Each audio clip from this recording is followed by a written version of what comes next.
O vazamento de petróleo da Chevron traz à tona um problema previsível. Vão-se os royalties, ficam os desastres ambientais e prejuízos econômicos e sociais. A presidente Dilma Rousseff jogou a discussão sobre a distribuição dos royalties para 2012.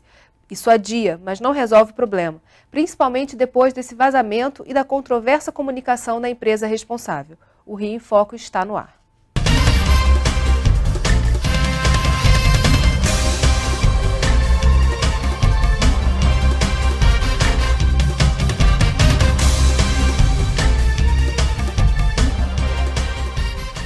Para discutir como o Rio de Janeiro pode sair dessa armadilha, convidamos o deputado federal Hugo Leal, o deputado estadual Jânio Mendes e o oceanógrafo David Zi, que está assessorando como perito as investigações da Delegacia do Meio Ambiente e Patrimônio Histórico da Polícia Federal. Antes de começar nossa conversa aqui no estúdio, vamos ver o que pensam os políticos e a população. Em defesa do Rio! Eu queria registrar primeiro o meu agradecimento a todo o Estado que se mobilizou, dando mais uma vez uma prova de maturidade e de união. Um apelo do povo do Rio, pela justiça, pelo que é de nosso direito. O Rio sentou à mesa e sentará quantas vezes for necessário para discutir o que será licitado. O desenho do acordo está feito para o futuro, mas nós não vamos ceder R$1 sequer do que já foi licitado, não é por falta de diálogo, ao contrário, é por respeito ao diálogo e respeito à democracia. Nós não queremos discutir nada que esteja contratado e seja de direito dos demais estados da federação. O Rio de Janeiro é um estado essencialmente democrático. Só que nós não vamos aceitar que peguem recursos do nosso povo. Nós não vamos aceitar que avancem sobre receitas já garantidas do nosso povo. É esse o tema, esse é o ponto que provocou essa linda manifestação pacífica que vocês estão registrando hoje. Mexeu com o Rio, mexeu comigo. Esse movimento tem que falar a Brasília, tem que chegar lá a Dilma, tem que chegar ao Congresso, porque nós não podemos deixar isso acontecer. Eu sou nordestina, mas mexeu comigo, porque o Rio é a minha cidade adotiva, então mexeu comigo sim, também. Eu acho que o Rio de Janeiro não pode sair perdendo nisso. As grandes conquistas do país foram através da manifestação popular. Somente o povo, quando se reúne, é capaz de mudar as situações. Não basta apenas a vontade política, é necessário a vontade do povo. O povo na rua dando não contra a violência, contra os royalties do petróleo. É uma luta não do Rio, não do Espírito Santo, é uma luta por justiça na distribuição dos recursos da nossa riqueza. E isso ajuda todo mundo, os 5.565 municípios, os 27 estados da federação com o Distrito Federal. Então, nós temos que pensar grande. O Rio de Janeiro, aliás, sempre pensou grande. Aqui na rua, nós sempre lutamos por grandes causas nacionais, por democracia, contra a guerra, por anistia, contra a tortura, pela vida. E agora continuamos nessa luta carioca, fluminense, capixaba e nacional. Mexeu com o Rio, mexeu com o Brasil. Mexeu com o Rio, mexeu comigo. Esse é o manifesto do Rio. Em todos os momentos, quando a justiça no Brasil esteve sob ameaça, o Rio de Janeiro se fez presente. Foi às ruas clamar pela volta das garantias democráticas, pelo direito ao voto por um país livre. Assim foi no passado, assim será sempre. Contra a injustiça estamos aqui. Em defesa do nosso Rio de Janeiro, estamos aqui.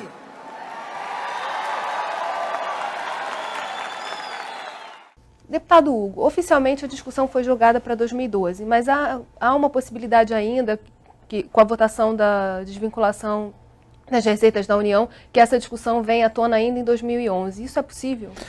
Olha, tratando-se de parlamento, a gente não pode dizer que as coisas não sejam possíveis. Nós já tivemos leis que foram colocadas e num dia, no outro dia votadas.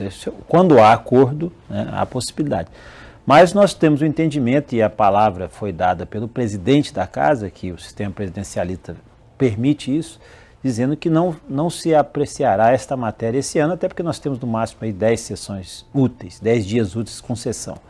E com certeza isso não vai. Até porque nós temos assinado por ele na última semana a comissão especial que vai apreciar sobre essa matéria, uma nova comissão especial. Então, obviamente, nós imaginamos que isso, além do desejo da Presidente da República, vai ser discutido no ano que vem. E aí, no ano que vem, nós teremos tempo razoável e racionalidade para poder discutir essa matéria. Essa matéria não pode ser feita no impulso, não pode ser feita com aquele desejo, né, às vezes, que há por parte dos estados que não são produtores nem confrontantes. Então, isso tem que ser uma situação definida. Imagino que o ano que vem, com os ânimos mais calmos, nós possamos conseguir sim, um debate mais racional. Deputado Jânio, qual tem sido o trabalho da Assembleia no apoio à bancada federal do Estado em Brasília? A Assembleia Legislativa tem mantido uma mobilização constante com a população, junto aos prefeitos, no sentido de manter o Rio mobilizado a nível de pressão política que se possa fazer junto à opinião pública para que a bancada federal tenha essa tranquilidade de poder estar agindo. A gente sabe da inferioridade numérica na composição do Congresso Nacional, meramente pela questão do voto nós teríamos essa dificuldade. É preciso que o Rio fale mais alto a nível de rua, né? O Rio sempre foi tambor cultural, caixa de ressonância deste país. E o Rio tem uma capacidade de mobilizar e de sensibilizar o país. E isso deve-se muito àqueles que atuam na esfera local. Essa é a nossa responsabilidade maior, enquanto deputados aqui no Parlamento Estadual, manter essa articulação com o governador, com o prefeito do Rio, com os prefeitos, né? O exemplo das duas mobilizações feitas, né? dão uma base de sustentação à ação política da bancada federal no Senado e na Câmara. E a consequência maior disso, eu vejo que essa mobilização é importante, tem acontecido aqui, tem acontecido no Espírito Santo.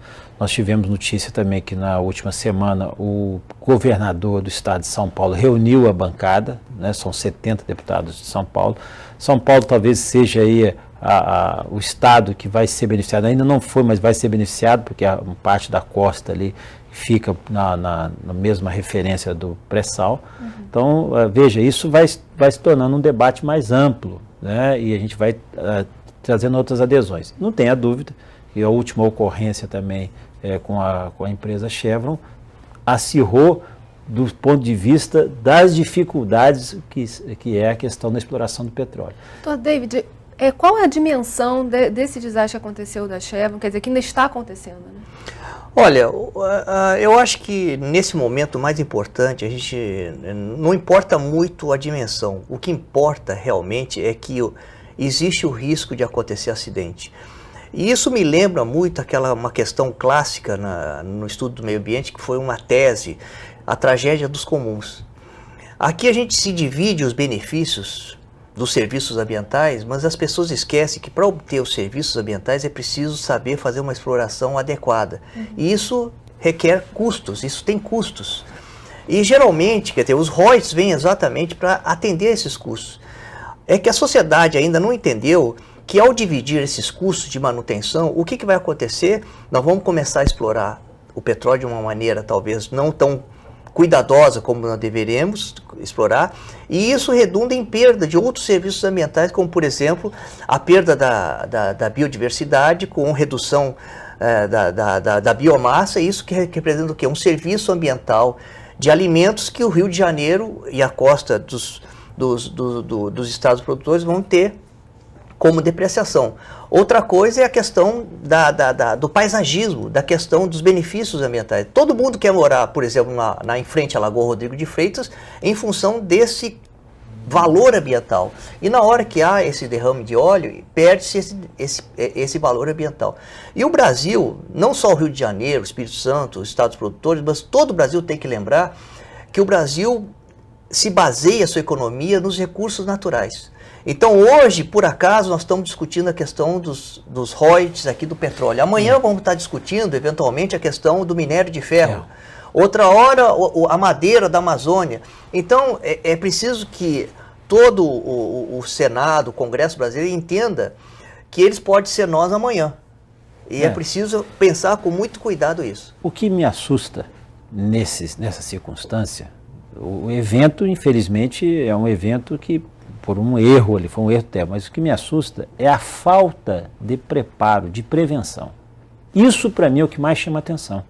A Agência Nacional do Petróleo, que deve ter aí pelo menos uns mais de 5 anos, no mínimo aí, se não 10 anos, 10 anos que as agências reguladoras. E o total despreparo, parece que ninguém estava prevendo que um evento desse pudesse acontecer. Faltam planos de contingência. Mas isso é o que nós estamos, a investigação hoje que a Câmara e o Tribunal de Contas têm feito, direcionada é isso. Ou seja, o que vocês estavam esperando para poder se preparar um plano de contingência? O ocorrido, a porta arrombada, o equívoco é esse, o maior equívoco. E outra coisa, eu digo, a questão dos royalties aí, que são pagas aos estados produtores e confrontantes, ele tem um foco, e esse foco tem uma série de definições de aplicação. A União, que aí diga-se a agência, a ANP e outros instrumentos, deveriam receber também parte desse royalties para aplicar para a Marinha, para o Ministério do Meio Ambiente. Já tinham divisões que estabeleceram isso. Nunca foram repassados esses recursos. Ou seja, a má utilização dos royalties, seja por parte até da própria União, causou essa situação que nós estamos enfrentando hoje, por falta exclusiva de contingenciamento. Houve uma matéria recente no jornal O Globo, foi primeira página do Globo, dizendo que a ANP investiu em contingência, em prevenção, o que a Petrobras gastou em cafezinho durante o último ano. Então, fica parecendo que é motivo de chacota, de brincadeira, mas é um caso gravíssimo, porque, mais uma vez, o país esquece do planejamento, da estratégia para poder fazer o remendo. O que nós estamos vendo aqui, esse caso da Chevron, é um remendo. Ou seja, depois a multa que é aplicada, seja lá 75 milhões de dólares, eu acho que são nessa faixa, 75 milhões de dólares, que chega aí chega a 50 milhões, a 150 milhões de reais, é 2 dias de exploração num poço desse. Ou seja, a dimensão do que se dá, não digo só da tragédia, dos elementos ambientais que o nosso oceanógrafo falou aqui, mas dessas dimensões da estrutura, de falta de estrutura. Então, o país que quer trazer a exploração do pré-sal, que aliás não sabemos quais vão ser as consequências dessa exploração, porque uma coisa é você furar 2 km, outra coisa é você furar 7 km, você não sabe o que vem daí, entendeu? Quais são as consequências que advirão dessa exploração. A gente não está pronto nem para a primeira. Eu estou dizendo, esse é o fator que mais me preocupa, é a falta desse tipo de contingência. O que nos estarrece, né, é que, por exemplo, a agência reguladora vem a público e diz que a empresa mentiu para a agência, logo induziu a agência a um erro ao afirmar 4 dias depois que não havia mais vazamento. Ora, se a agência reguladora, que tem a capacidade e o poder de fiscalizar e atuar como garantidor da sociedade, de que aquela exploração está sendo feita de maneira segura, né, apresenta uma fragilidade como essa, de que maneira nós, Estado do Rio de Janeiro, deveremos nos comportar e em quem devemos acreditar? É uma pergunta que se fica. Logo depois, vem novamente a agência e revela que a empresa sequer possuía os equipamentos para poder estancar um vazamento naquela profundidade. Ora, quais foram os critérios usados por essa agência para licenciar e controlar, fazer a fiscalização da atividade? São perguntas que a gente vai responder no próximo bloco. Não sai daí. Rio em Foco aqui, política e economia caminham juntas.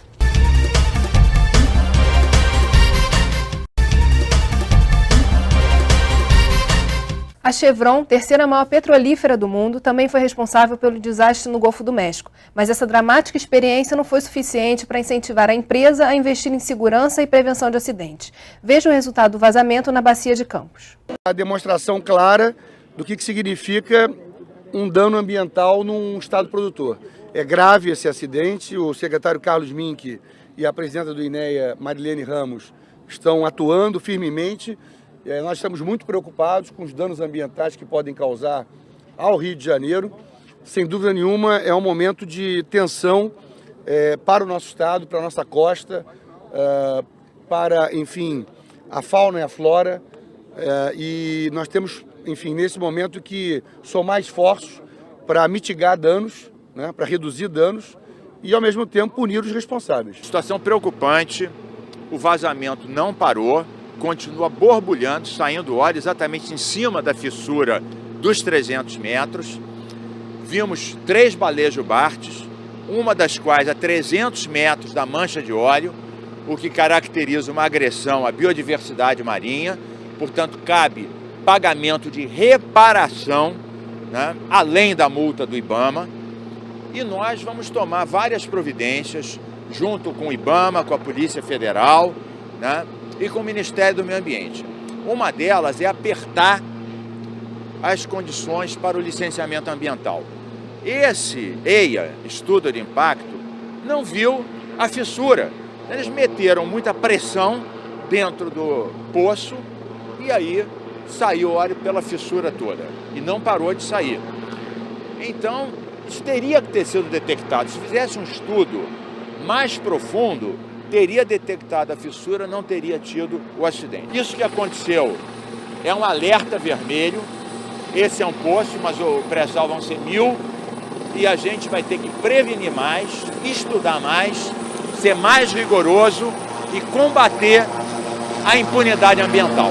Deputado Hugo, o Estado não pode pagar essa conta. Como é que a gente resolve isso? Olha, o Estado também é recompensar, quer dizer, parcela desse recurso, o próprio Estado tem que estar preparado, sua Secretaria de Meio Ambiente, os municípios também tem que ter plano de contingência, né? A gente não pode só cobrar da União esse plano de contingência. É claro que o fato mais gravoso é da União, poxa, afinal de contas é ela que detém a outorga, que faz os projetos, as licitações, então ela que tem que fazer exigência. Agora, os estados têm que estar preparados, os municípios têm que estar preparados, porque esse recurso do royalties é finito, né? Ele tem um momento de se encerrar, e os estados e os municípios têm que se preparar exatamente para esse ambiente. Primeiro, preparar do ponto de vista econômico, né? Criar outras alternativas que não dependam exclusivamente da indústria do petróleo, que é uma indústria boa, mas também tem o seu aspecto negativo, um deles está aí visto, e tem que se preparar do ponto de vista econômico, tem que se preparar do ponto de vista ambiental, né? Por essas consequências. O Estado tem recebido recursos, e esse recurso, nós temos um fundo de meio ambiente e que tem que também ser investido, né? O Estado tem que dar a sua parcela até para dar a resposta. O que eu vejo, né, como principal fator aí é essa integração das respostas. Não adianta a gente também ficar empurrando o problema para um para outro. Eu digo o seguinte, não há como você deixar de ficar clara a responsabilidade principal do órgão. Mas ela executivo. tem que ser dividida também, porque Exatamente. há outras responsabilidades. Tem que ser, porque qual é o plano que tem o município, por exemplo, de Campos? Qual é o plano que tem o município de Rio das Ostras ou o município de Cabo Frio? Todos esses também tem que ter um plano, porque não pode esperar acontecer o acidente para a gente falar assim, mas então eu tenho que fazer alguma coisa, até porque recebem recursos para isso. O royalties, apesar de questões da mitigação, os royalties são também para você investir num plano, no investimento da economia, ou seja, abrir outras parcelas da economia, porque nós não temos só o vazamento, quer dizer, só os vazamentos que influenciam do ponto de vista ambiental. Nós temos a invasão, né? Veja o que aconteceu com o Rio das Ostras, veja o que aconteceu com Cabo Frio, veja o que aconteceu com Macaé, a cidade de Macaé. A invasão, quer dizer, o inchaço dessas cidades, que traz até uma qualidade de vida até negativa.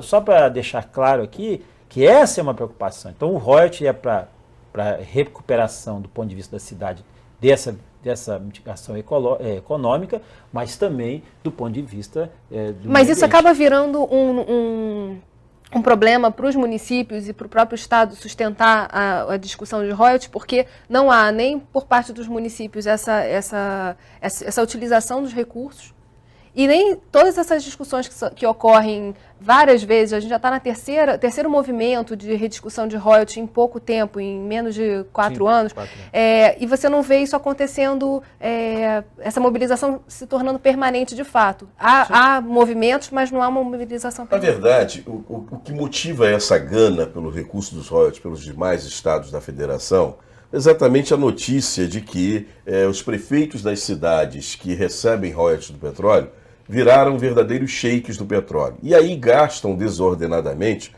os recursos que deveriam estar direcionados para as atividades, quer de substituição econômica, quer de preservação ambiental. Mas se nós formos olhar a realidade desses municípios, a gente observa, os problemas eles existem. Eu sou da cidade de Cabo Frio. A pressão demográfica sobre essas cidades, em razão da busca do ouro negro, do emprego, da riqueza que o petróleo gera, é muito grande. Na verdade, tudo isso é muito novo a nível de Brasil. Sim. E não houve uma preparação das cidades. Não houve uma preparação do gestor público, não houve uma preparação por parte do governo do Estado, do governo federal, e aí o deputado Hugo tem razão, né? Quem conduziu o processo? O governo federal. Conduziu equivocadamente e gasta mal os seus recursos dos royalties do petróleo. Não fiscaliza.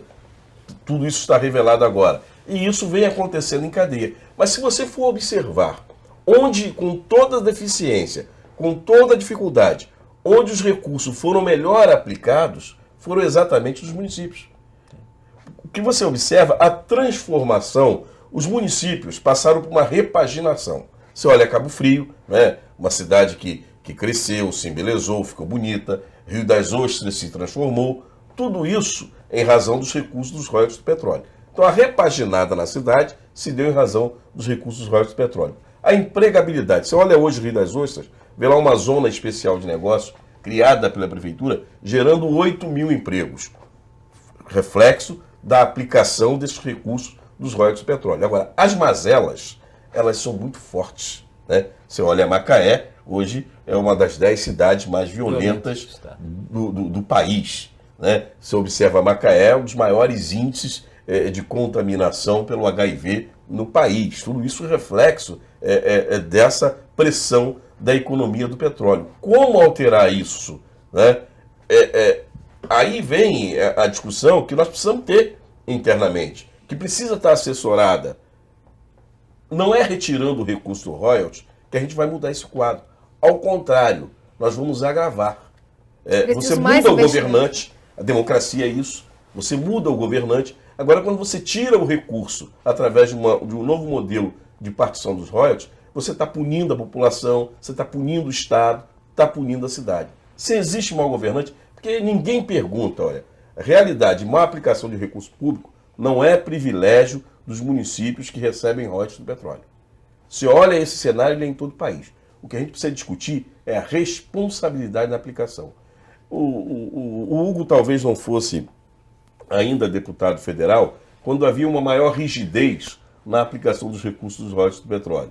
Aí houve uma mobilização dos municípios para poder flexibilizar a lei.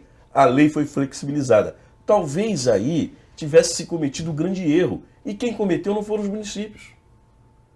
A própria União, buscando ter mais recursos para as despesas ordinárias da administração pública, contribuiu com a flexibilização da lei. Essa questão do recebimento, só para a gente deixar claro, né? Esse royalties, o Supremo Tribunal Federal já reconheceu que ele é uma receita originária. Ou seja, então é a receita que cabe aos municípios e cabe ao Estado. E não cabe o papel do TCU fiscalizar. Anteriormente, a fiscalização se dava pelo TCU, né? Em alguns casos já havia esse conflito, porque essa fiscalização da aplicação dos royalties entendiam que era como se fosse um repasse, uma espécie de um convênio. Não é. Então o Supremo decidiu. Passou-se então a fiscalização por parte do Tribunal de Contas do Estado. E essa fiscalização ainda precisa melhorar bastante.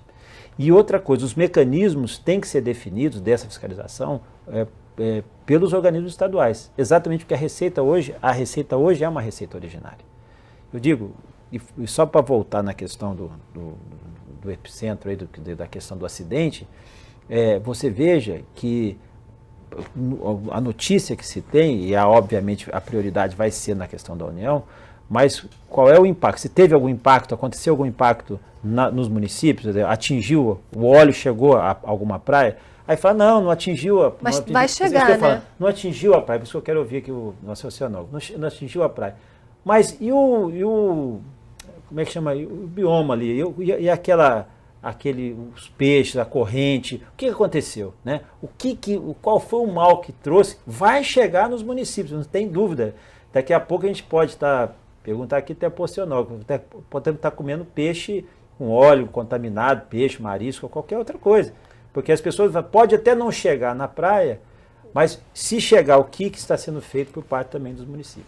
Eu acho que aí já existe um dano no Estado, de imagem. Ah, sim, claro. A imagem já é diretamente afetada, quer dizer, fica todo mundo, quer dizer, uma das vocações do Estado do Rio de Janeiro é a indústria do turismo. Todos esses municípios litorâneos dependem do turismo. Hoje, por exemplo, tem uma mancha de óleo na Macumba, aqui no Rio de Janeiro. É da plataforma? Não é da plataforma. Mas já fica todo mundo ressabiado. Então já houve um impacto na imagem. Isso não quer dizer que cedo ou tarde, num determinado cenário, o óleo possa efetivamente ir até a direção da costa. Por quê? Porque existe uma fração do petróleo que vaza que é de difícil degradação. Então ele fica sobrenadando ou eventualmente depositando no fundo. E aqui nós temos o fenômeno da ressurgência nessa época do ano, no verão. E essa ressurgência, exatamente a água fria do fundo do oceano que sobe. E aí ele sobe pela plataforma, exatamente no talude da plataforma onde está localizado as principais plataformas. Então, é que no momento agora, felizmente, o cenário não é de risco de trazer parte desse material para o litoral. Pelo contrário, está se afastando. Mas pode, por um azar tremendo, ser exatamente um cenário onde traga isso. E aí se pergunta, os municípios estão preparados para administrar isso? Vai ser aquele corre-corre, barata voa aí, de como fazer isso. Então, isso, já pensou no meio de uma temporada turística nesses municípios? É o fim. E quem é que paga o custo? Chegar um óleo desse na Bahia. Por exemplo, eu já fiz uma representação MP na semana passada, porque como a gente vê no interior, os municípios não têm isso. Isso é um fato. Nenhum município tem plano de contingência. Então vamos falar disso no próximo bloco. Sim. Não sai daí, Rio, foco que política e economia caminham juntos.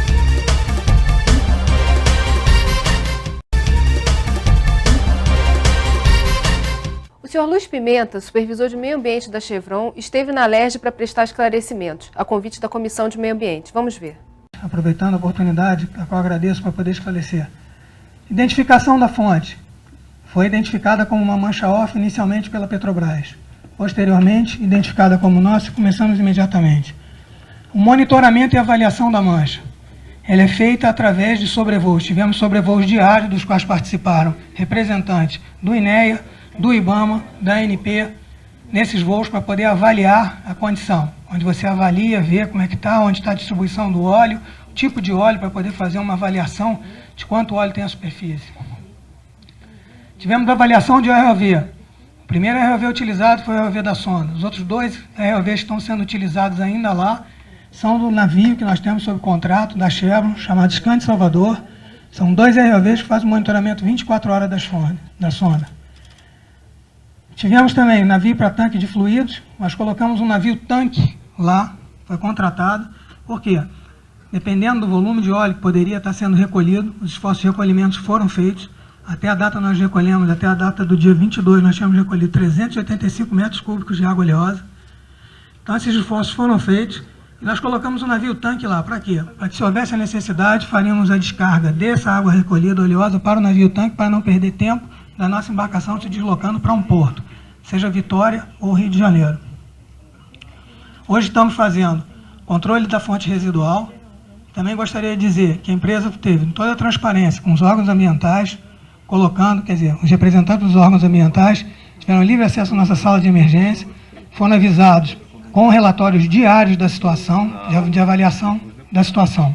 Como a gente não tinha uma fonte certa lá embaixo, claramente definida, um poço descontrolado, onde tivesse uma possibilidade de avaliação clara do volume, foi calculado isso baseado nas hipóteses. Hoje nós temos um volume, uma estimativa que 2.400 barris de óleo vazaram nesse incidente. Tá?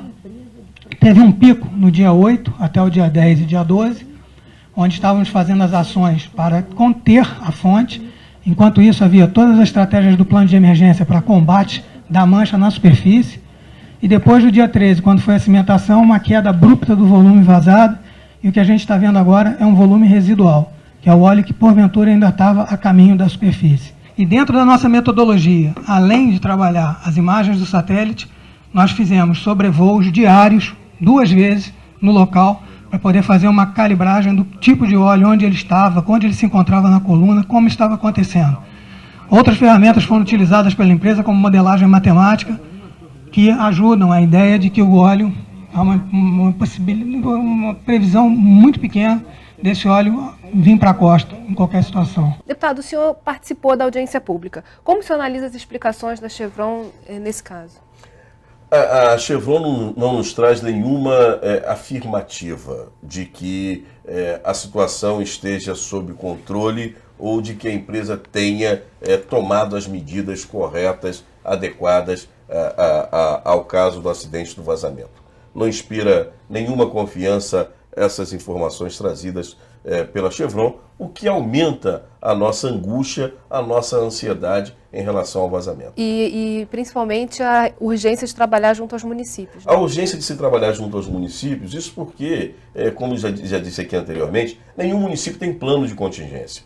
Existe a informação técnica passada pelo secretário de Ambiente do Rio de Janeiro, Carlos Mink, de que em 2 semanas ou 1 mês, o próprio oceanógrafo deve dizer que é uma autoridade no assunto, diz, olha, pode haver uma mudança. Eu dizia na audiência, a Chevron enganou a ANP com um vídeo editado, mas não engana o pescador de Arraial do Cabo, que conhece de lestada e de ressurgência como ninguém, pois a vida dele inteira é ali. Então ele sabe que a lestada vem, nós estamos no período da lestada, daqui a pouco ela chega, e com ela vem a ressurgência. E com a ressurgência, todas as riquezas e impurezas que estiverem no fundo do oceano vão bater na praia. Isso exatamente em pleno Réveillon, em plena alta temporada de verão. Então, dano ambiental, dano econômico, dano de imagem. Dano de imagem.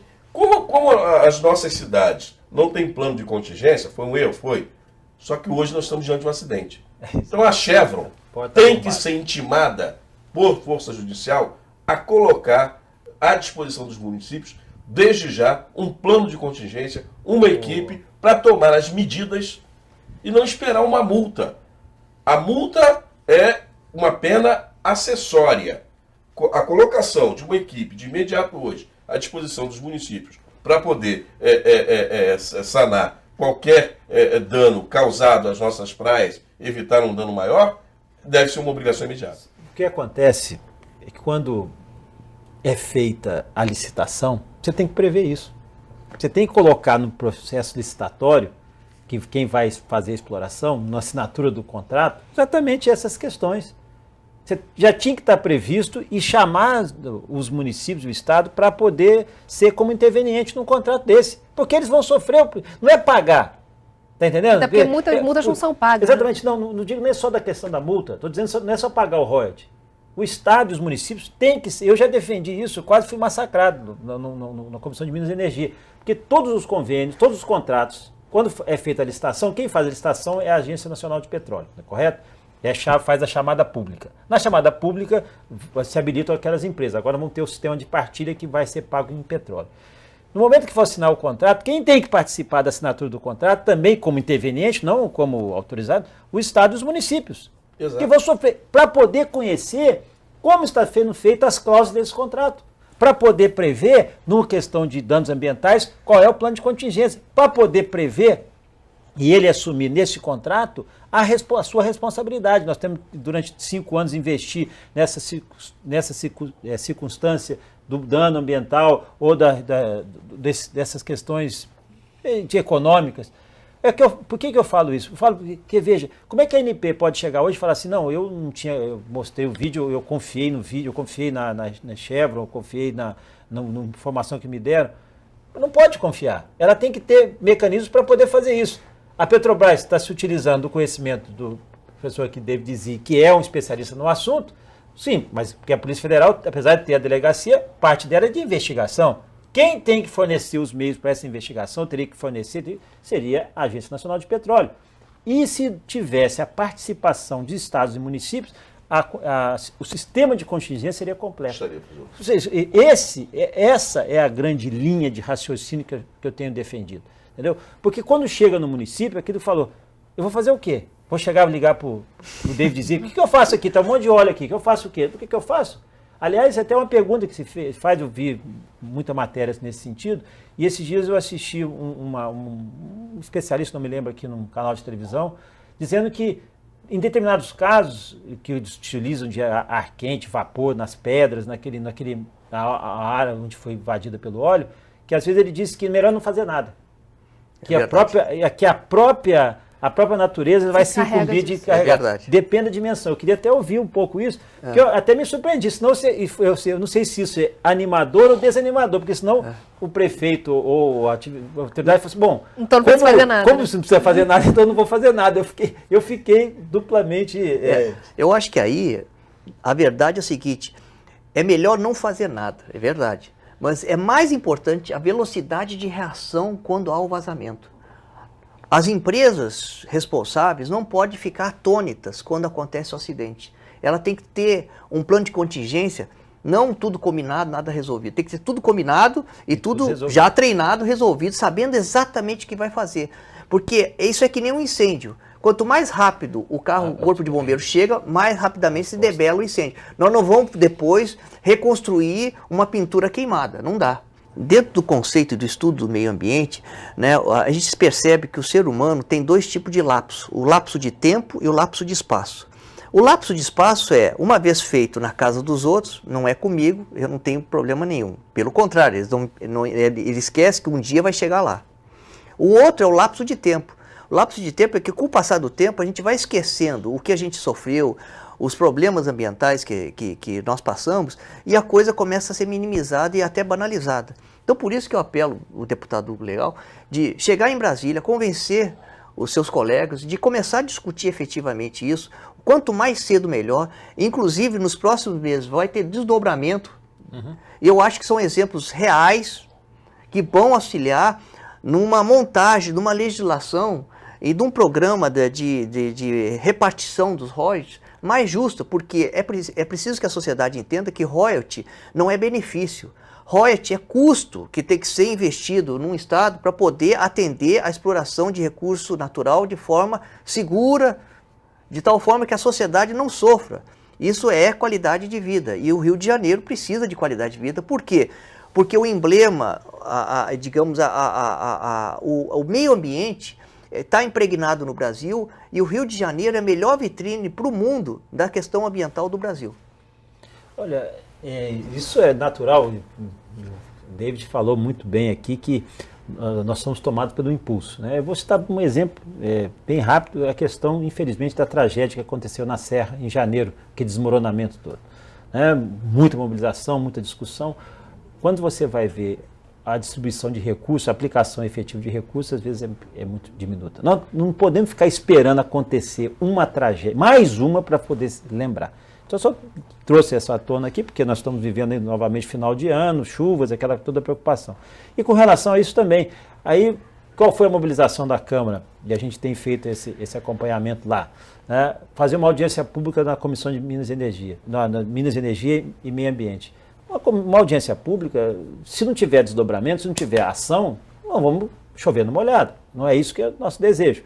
O desejo é aproveitar essa discussão da partilha de royalties, essa nova proposta sendo feita, e começar a colocar níveis de exigência, inclusive com a participação de estados e municípios. Aí sim nós começamos. Aí passar a responsabilização para as agências. A agência não pode ficar também imune e impune de uma coisa de uma omissão dela. Omissão, sim, se ela é agência reguladora para regular o mercado, então ela tem que tomar quais são as providências que ela está tomando para poder fazer a regulação deste mercado. Não é o mercado só do petróleo, da riqueza, é o mercado do desastre. Né? O que ela está sendo feita, como é que ela está se preparando para não chegar, né, fazer um vexame dele, chegar e falar assim, bom, eu não sabia o que eu ia fazer. É uma questão de responsabilização de cada um. A gente vai falar sobre essas responsabilidades no próximo bloco. Rio em Foco aqui, política e economia caminham juntas.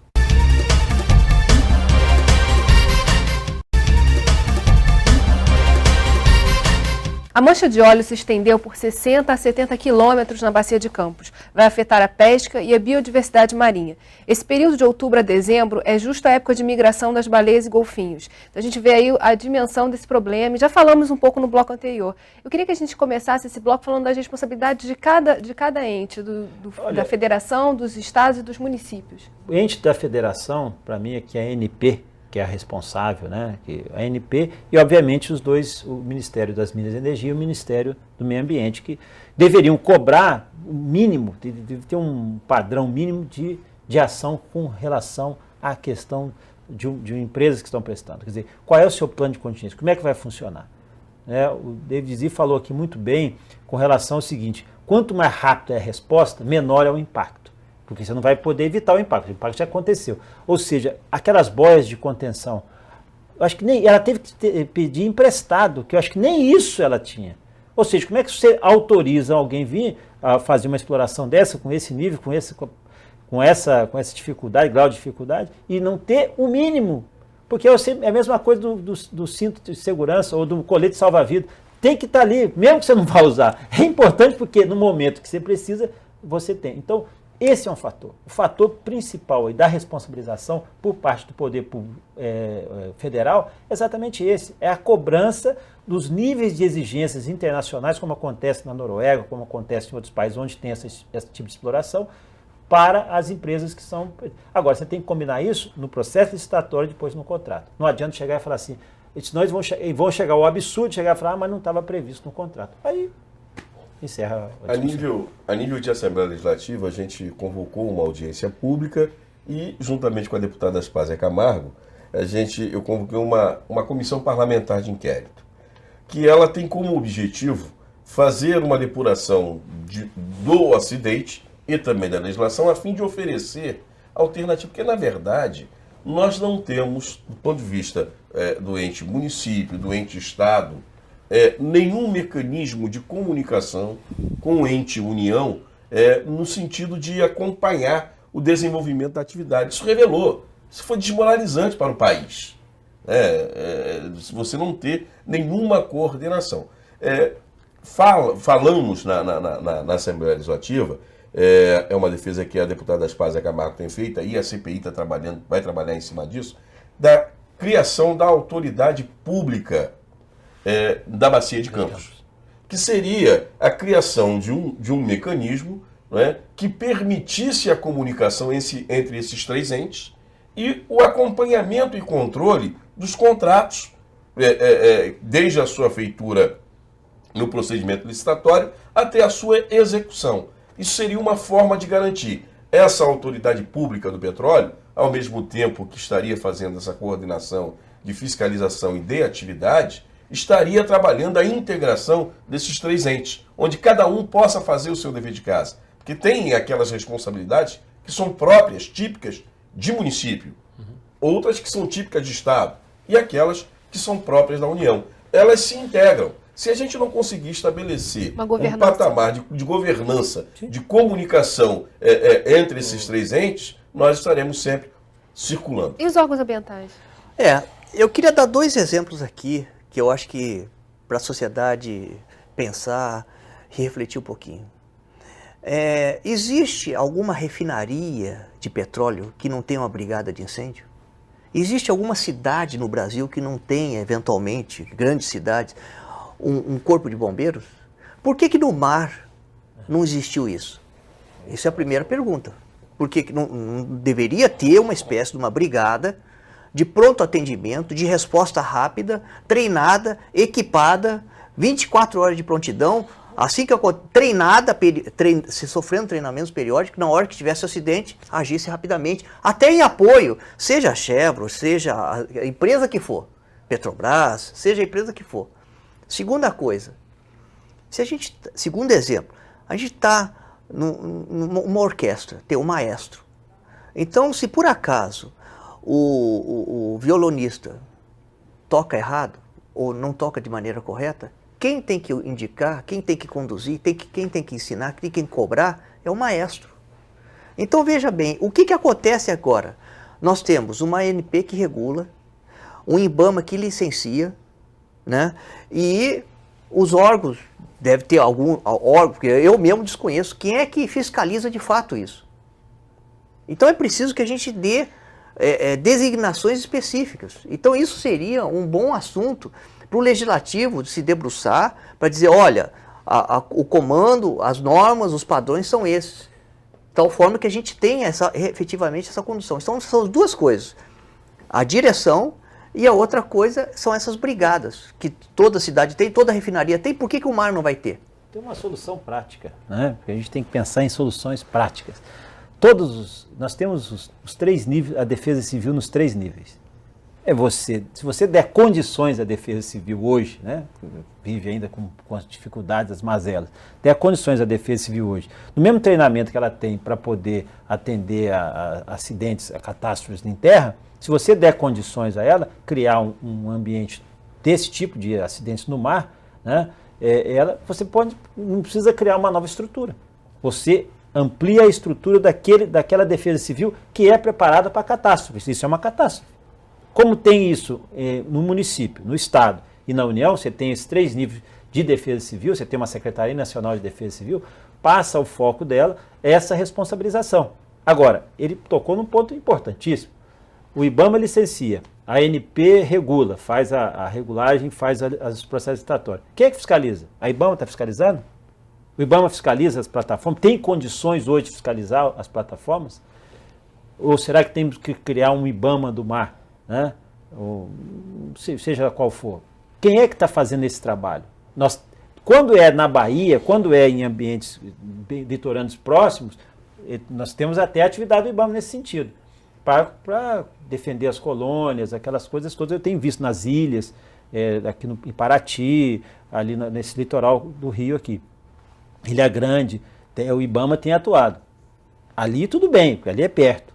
E em mar aberto? A gente reclama se o mar é nosso para os royalties e para o pré-sal, tem que ser nosso também na hora de responsabilidade. Então eu digo o seguinte, nós temos uma estrutura. Eu tenho muito temor de a gente tentar criar mais mecanismos, porque a gente acaba dando mecanismo de controle e acaba não exercendo papel. Então você pode potencializar aqueles que já existem. A defesa civil hoje, se treinada, se adaptada, se investido recursos, ela pode fazer esse papel. É só você colocar ela no mar. A Marinha do Brasil também poderia... A Marinha do Brasil, ou seja, você já tem... A Marinha poderia desempenhar esse papel. É só você coordenar. Não precisa criar absolutamente nada. É você potencializar aquilo que você já tem. Definir a responsabilidade. Exatamente. É mais econômico. Porque mais fácil, quando você não define a responsabilidade, fica fácil, sabe por quê? Porque a responsabilidade se dilui, fica difusa, né? E aí acaba causando o que a gente está aqui discutindo. Nós estamos diante, na verdade, a gente está muito preso à questão da Chevron, do vazamento, mas na verdade esse já é o segundo acidente de grandes proporções. Tivemos o evento da plataforma P36. Sim. E de lá para cá, talvez por essa questão desses 2 lapsos aqui citados pelo David, né, nada aconteceu e veio o segundo acidente da Chevron. Então é gravíssimo. E essa fiscalização ela deve ser ampliada, porque, por exemplo, recentemente nós tivemos, e a gente que vem do interior, que convive com quem desce de navios, de helicópteros das plataformas, a própria relação de trabalho, né, que é conflituosa, que constantemente nós temos recebido relatos, né, de trabalhadores que estão cada vez mais pelas empresas terceirizadas em condições degradantes e desumanas de trabalho nessas plataformas. Isso acaba refletindo no dano ambiental, porque quem opera é um trabalhador. A máquina funciona, operada por homens. Então, são todas as relações envolvidas que precisam de controle e de fiscalização. São temas que não vão ficar restritos a um programa só. Provavelmente a gente vai fazer outros até para acompanhar o trabalho da CPI. Infelizmente, o nosso programa chegou ao fim. Queria agradecer ao deputado Hugo, a David, a Jânio. E a você que ficou com a gente até agora. O Rio em Foco é um programa do Fórum Permanente de Desenvolvimento Estratégico do Estado. Para acompanhar os nossos debates, acesse a nossa página na internet ou as nossas redes sociais. Você também pode assistir esse programa nos sites www.rioemfoco.rj.gov.br ou www.tvalerj.tv. TV Alerj, o canal do Povo Fluminense. Até a próxima.